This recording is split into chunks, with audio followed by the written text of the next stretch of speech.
morning. Oh, bonjour.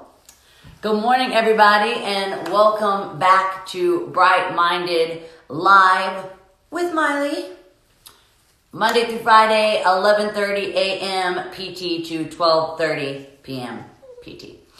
Bo wants to say good morning. Oh, tell everyone good morning. Hi, baby. Good morning. Good morning, everyone who just joined. Good morning. Good morning and welcome to Bright Minded from Bo. Good morning and welcome from my boop boop. Okay, today is a very, very special day. This is the 14-year anniversary of Hannah Montana premiering, and I would not be sitting here right now talking with all 25,000 of you if it wasn't for that opportunity and for your loyalty throughout the year. So I just want to thank you all so much. It's a perfect episode, and it actually wasn't even planned this way, but my dad's going to be joining, so that is perfect timing. All right. So welcome to Bright Minded Live with Miley. Today, I have the most special guest of all, my family. This time has brought us together, not physically, because my parents and their parents are extremely vulnerable, and now learning that coronavirus has been attacking younger people as well, I avoid in-person quality time with my baby sister. So I'm really excited to be sharing how we have been connecting in this time of social distancing, because that's even meant staying away from my family right now, which is the longest, besides with touring or traveling. I usually see my family pretty much every day, so this is definitely different and hard. So we stay connected a lot of FaceTimes. My mama Tish, aka MT, is starting our morning with Motivational Mornings by MT. And my dad will be providing Daily Devotionals by Dad. And Noah will be talking about how she got so high that she saw Jesus. And to wrap the show, I will be talking to Stassi Schroeder from Vanderpump Rules about drama-encouraging reality TV and how we can use this entertainment as escapism, but also pulling back the curtain and discussing how much reality is actually a part of our beloved reality TV shows. Fights and stakes are heightened, sex and bad choices sensationalized and even encouraged or scripted by producers, which results in a spike in the ratings because we love that shit. But we have to choose very wisely what we put into our brains and not reenact what we see on TV, especially that type of behavior, which I like to do every time I watch Vanderpump, and there is a new episode tonight, which I will be watching, and I can't fucking wait for that. Also, to shine light on a very special event, March for Our Lives. Today is the 2-year anniversary of the march created by Stoneman Douglas High School shooting survivors. And I had the honor to perform the climb and participating at the march, which rallied together 200,000 people in the streets of DC to demand gun control. There's been a lot of progress, but there is a long way to go. And so to get involved, I'll also post this link after the show. Go to marchforourlives.com. Especially in the lead up to the election in November, they're doing incredible work. They're mobilizing young people to organize, vote, and make sure that policy reform is a key part of our country's agenda moving forward. So we're going to get started. I'm going to dial in my mom for her very first Insta Live. This is her official Insta Live on my show. So Motivational Mornings by MT, connecting her in now. Let's get my mama in. Oh, no, baby. Okay. Why is it not letting me? Oh, no, not again, you guys. Okay, hold on. I'm so close. Here I go. Okay, I'm searching, and then it's doing this nonsense. Oh, I wish you guys could see what it's doing. Mom, oh, here we go. Great, here we go. Bright-minded without technical problems is not bright-minded. We all know this. Good morning, Mom. Hi, honey. How are you doing this morning? I'm trying to be very serious. That's because my mom smoked a joint before No, the fucking episode. no, just one little hit because I got so nervous because this seems like so official. No, this isn't that official. We're just having fun. Okay, perfect. We've already walked through everything. My mom and I already walked through everything that we were going to talk about. Something that I thought, I wanted to kind of tell my mom's story from the beginning. So, I inherited this way of thinking and believing and optimism from you. So, Bright Minded really started with my mom and even your mom and even her mom, the way that she grew up. We inherit the way that we are. We talked yesterday about even when it comes to our animals or to us, like all living creatures, there's nature and then there's nurture. So there's how we're born, there's how we genetically are made, there's our DNA, but then there's also how we were nurtured and taken care of.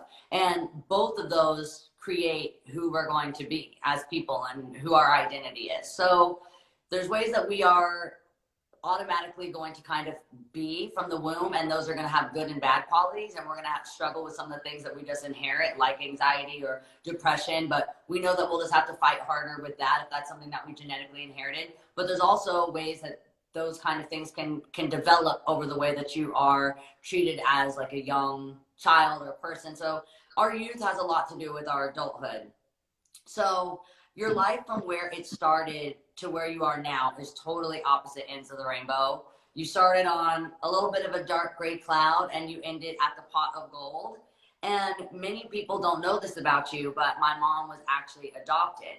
And so that can leave feelings in adulthood of feeling that you've been given up on. But she told me this morning that she wouldn't change it because she was adopted by my mammy, who was the most loving mother and only mother she would have ever wanted. They say that you don't choose your family, but in that case, it isn't true. A lot of us do actually choose our family. Blood relatives distance, themselves all the time, and you can create the family that you want, a family you love and that loves you back. So, Mom, can you walk us through how it feels to be adopted? Since I'm so close to you and Dad, it's really hard for me to understand. Well, and it's so crazy, like how, close you are to Mammy and actually how you all even look alike. It's so crazy to me that, yes, I was adopted and I just can't imagine my life being any different. I mean, she just is my mom and my dad was my dad. And I could have never been more loved by anyone, even if it were birth parents. And I think for me, we're talking about like foundations, and for me today about faith. And I think that I really got that from Mammy because, I feel like some kids that are adopted, maybe they weren't told, like when I was told about being adopted, Mammy was just so adamant that like, she was like, Jesus handpicked you for me. And I just wanted a baby so bad and I couldn't have my own.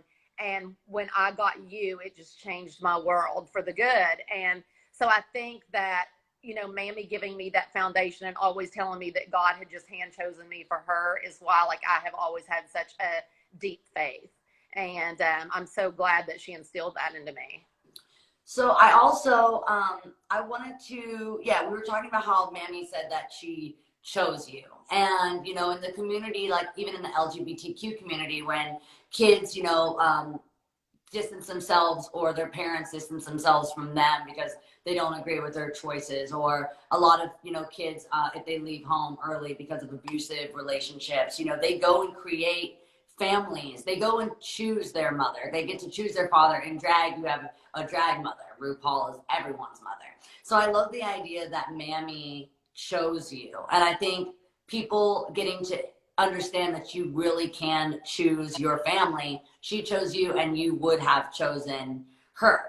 And you said that you inherited your faith from Mammy. So in your DNA, there are pieces of Mammy. We're talking about nature versus nurture. She nurtured you to become the identity that you are right now. So who you are developed because of the way that she was raising you. And Mammy, who I have tattooed on my arm, which when I showed her, I thought she would be very stoked about, but she told me her hair wasn't high enough and her nose doesn't is smaller in real life. So she wanted me to go in and make her hair higher. And if you guys can see, it pretty much goes from wrist to forearm. So I'm not really sure how you could get much higher than hair. But I know that we kind of got our like love for glamour and bejeweling and even interior design. Like you said, you know, my grandma had a dress shop, so she was like always making clothes. She had a wig shop. So it's no surprise that I wore a wig from the time I was 11 years old. And so what is like, what else do you think besides just like your faith? What did you take from growing up with Mammy from the way that she nurtured you? Like, do you think what do you love because Mammy loved it too? I think honestly, because like she taught me about faith, and like I feel like for me that you know, we talked about the other day with Haley Bieber about how faith means different things to different people. And even you had these kind of negative feelings about certain things because of the way other people had treated you or treated a friend. And I think, you know, for me, Mammy was always about loving everyone. And I think that's like what I really learned from her is Mammy truly loves everyone. And I think that God is love, and God doesn't say the biggest commandment is love your neighbor, love everyone. And it doesn't say love this person if that, or if this person if they're not that way. He says love everyone. And for me, I think that's just how I've lived my life. And you know, I've learned a lot from you. You know, I was raised up very you know, in beliefs that had rules and laws, and I just don't think that's true. And I think so for Mammy, learning that love is love no matter what, and to love everybody is the greatest thing I ever learned from her ever. And I think that's really good for everyone watching to hear that, you know, my grandma's in her 80s, and not everyone that is, you know, old from an older generation, especially growing up in the South, has these, like what you said, these rules through their faith that you can't love everyone. Love is love. And I just think it's so beautiful when someone from geographically, you know, where she is from, like if we're talking about growing up in the country, in, you know, she was born in what, the 40s? Yeah, she was born in 33.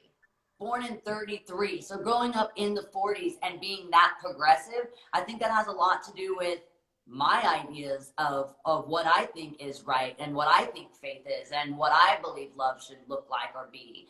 So that has a lot to do with Mammy also. So even though, you know, you're adopted, I am her granddaughter in every bit of the way that I am, and even what I've built my career and like what I'm known for. Like, I think a lot of my identity, people know me as being someone that loves everyone, that tries to sing songs like The Climb. And I don't think songs like that I would have even done if Mammy wasn't my grandmother. So it's just crazy how the family that you create has nothing to do with blood, and you can be just as much of a, you know, of a kind of image of them, or like a reproduction of them, even if you're not actually Absolutely. genetically. Mammy through and through for sure. So I wanted to ask you, Mom, before we wrap up and I call Dad, I wanted to ask about your morning ritual, because I know you have a morning ritual, and I really wanted you to walk us through it. Because I think having a schedule right now in a time of uncertainty is really, really good. So if you can have one kind of to-do list, that would be amazing. So what's your morning ritual? Well, I was so glad I got to come on today, because this is the first time I've washed my hair in like a lot of days. I refuse to wash my hair. But literally, like every day, our lives are so crazy, and I'm on the phone with so many people every day, and it's so hectic, you know, dealing with your stuff and Noah's stuff and my stuff. And so every morning, and I read this about 2 years ago, that it's really important to just have one quiet moment, and that can be 10 seconds. And so every morning, can you see my little thingy here? Yep. Tilt the phone down just a little. Hold it up. Yeah, hold it near your, like, your chin. Let's see. There's my little plate. So every morning I light a candle, if I can get it lit. If you can't light a candle and you can light a torch, there's a problem. And I light some sage, because your dad has instilled a lot of different amazing prayers and beliefs in us. And so this is just to get rid of any negativity. And then I usually just say one little Bible verse, just that something that's going on in my life. And for right now, it was really important for me to come on today and just know that there is a lot of fear out there, and a lot of change and things that we're not understanding. But for me, my one thing that I've been doing every day with my ritual is just to say, I can do all things through Christ who strengthens me, and I will lean on him and not on my own understanding, because I truly believe that God has given me a spirit not of fear, but of power, love, and sound mind. And so if I really start my day believing that I can do all three things with him beside me, and I believe that whatever comes out of this is going to be good. I know it's all like, oh my gosh, this is so bad. But we truly can choose to believe that no matter how bad it is going to get better. And there is so many good things coming out of this too that we're going to see. And that's just the skies are bluer. And in Venice, there's fish back in the canals. And we're connecting with each other on a deeper level. And so for me, just to actually be able to speak it and believe it and know that good is going to come from this is everything. So I hope you guys have your little ritual. You can start your little ritual and just every morning proclaim that we're going to be so much better when we come out of this. I love that so much, Mom. So well spoken for someone that's so fucking high. I love you. Love you. Bye, guys. Bye, Mommy. Thank you. She is the queen. Okay, so now I am going to go on with my dad for daily devotionals with Dad. Let's see. Okay, on my way. Let's see if we can get this done. This is my dad's first Insta Live, and he doesn't even have Wi-Fi at his house, so he had to go to my uncle and aunt's house. Hold on, it's freezing. Like we said, no tech difficulties, no bright-minded. What the hell? Okay, it's actually not letting me push my request. I might have to end and come back. I'm sorry, you guys. I know what's happening. Okay, here we go.